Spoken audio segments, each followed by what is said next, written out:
నాన్న వ్రాసిన శ్రీ దత్తమాహాత్మ్యంలో కొన్ని వాక్యాలు. విశ్వరూప సందర్శనం. భూర్భువస్వర్లోకాలుగా జాగ్రస్వప్న సుషుప్తుల యందు మనసును పరిచియున్న విస్తృతము విశాలము అనంతము అయిన ఈ మాయ సర్వము వాసుదేవమయము. ఆ వాసుదేవుడే ఈ సర్వము అని తెలియడమే అన్ని శాస్త్రాల సాధనల ప్రయోజనం. నైమిషారణ్యవాసులైన శౌనకాది మునులు ఒకనాడు తమ నిత్య నైమిత్తిక కర్మలు ముగించుకుని వాసుదేవుని ధ్యానిస్తూ ఉన్నారు. ధ్యానంలో ఉన్న ఆ మునులకు ఒక అలౌకికమైన ఆనందం అనుభవమైంది. దివ్య పుష్ప సుగంధంతో నిండిన ఒక చిరుగాలి వారిపై హాయిగా వీచింది. అది ఒక అనిర్వచనీయమైన స్పర్శ సుఖం. ప్రాణానికి ప్రాణమైన ఆ ప్రాణవాయువుతో పాషాణానికి ప్రాణం వచ్చినట్టయింది. కోటి సూర్యులు దయించినట్లు ఒక మహా తేజస్సు. ఆ తేజస్సును భజిస్తూ దివ్య మంగళవాద్య ధ్వని. అపూర్వమైన ఆనందం. అంగస్పృహలేక నిస్సంగులై ధ్యానమగ్ధులైన ఆ తాపసులకు కూడా ఆ దివ్య సౌందర్య దర్శనం కొరకు తనువెల్ల కోరిక అయింది. అది అనంగుడు చేసిన ధ్యానభంగం కాదు, మన్మథుని అపార కృపా ఫలం.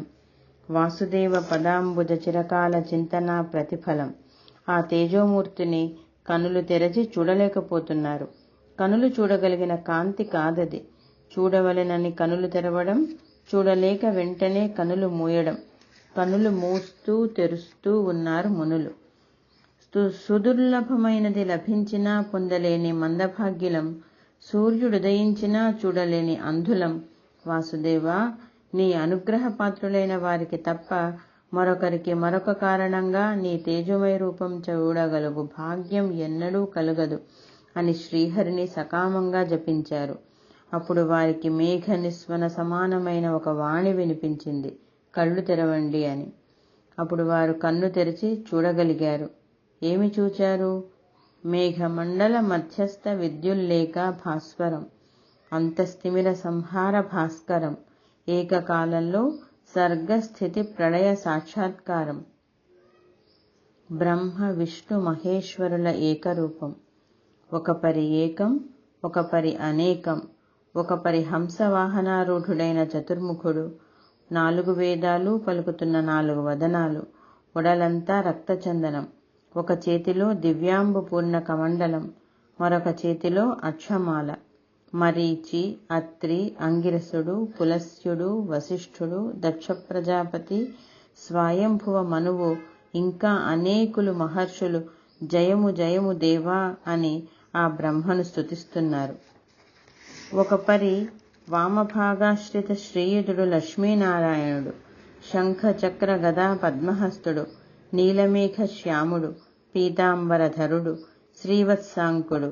ఆయన కిరీట కిరణకాంతితో 3 లోకాలు ధగద్ధగితమై వెలుగుతున్నాయి. భక్త చింతామణి అయిన శ్రీహరి గరుడారూఢుడై మేరు శిఖరంపై మేఘంలా ఉన్నాడు. పద్మాదేవి పద్మేక్షణాలతో ఆ పద్మాక్షునికి పూలపూజ చేస్తున్నది. సనక సనందనులు, సనత్కుమారుడు, దేవర్షి నారదుడు, కపిలుడు, మరెందరో మహర్షులు, సురగురువు బృహస్పతి, అసురగురువు శుక్రుడు, జయ విజయులు ప్రాంజలి ఘటించి విశ్వాత్ముడు, పరంజ్యోతి, పరమాత్మ, పరమతత్వము అయి సర్వ జగత్తును బహిరంతరాల వ్యాపించి ఉన్న ఆ నారాయణుణ్ణి స్తుతిస్తున్నారు. ఒక పరిశుద్ధ శ్వేత వృషభారూఢుడు, తెల్ల ఎద్దు నెక్కిన ఆ వెల్లవేలుపు కైలాసమెక్కిన మరొక కైలాసం. ఆయన పంచవక్త్రుడు, దశభుజుడు, నానాయుధ సమన్వితుడు, వ్యాఘ్ర చర్మాంబరధరుడు, భస్మోద్ధూలిత సర్వాంగుడు, వామాంగాశ్రిత వల్లభుడు, గంగాధరుడు, శీతాంశుశేఖరుడు, సదాశివుడు. నూపుర మేఖల కంకణ కేయూర కుండల కంఠాభరణాలు అన్నీ నాగాభరణాలే. నాగయజ్ఞోపవీతం. భృంగి, నందీశ్వర, గణేశ, వీరభద్ర, కార్తికేయాదులు, బాణ రావణ కుబేరులు, దుర్వాస దధీజులు, గంధర్వులు, అప్సరసలు ఆయనను మహాదేవ శంభో అని స్తుతిస్తున్నారు. అష్టదిక్పాలకులు, 11 రుద్రులు, 12 అష్టవసువులు, మనువులు, మన్వంతరాధిపులు, నక్షత్రాలు, గ్రహాలు, రాక్షసులు, విద్యాధరులు, దైత్య దానవ సిద్ధులు, నాగపక్షి గణాలు, గ్రామ్యారణ్య పశువులు, జలస్థల జంతువులు, భూర్భువస్వర్లోకాలు, భూధరాలు, అంబోధరాలు, భూత భవ్య భవిష్యత్తులు ఒకటేమిటి విశ్వరూపం చూచారు విస్మయావిష్టులై ఆ మునులు. ప్రేమ నిండిన మనసులతో వారు ఒకరినొకరు మనం ధన్యులం, కృతార్థులం, ఈనాడు మన జన్మ సఫలం, మన తపస్సు సఫలం అని చెప్పుకున్నారు. జయ జయ దేవా మహాదేవా అంటూ ఆయనకు దండ ప్రణామాలు చేశారు. బద్ధాంజలులై నమస్కరించారు. పాద్య అర్ఘ్య ఆచమనీయాలు, ధూప దీపాలు అర్పించారు.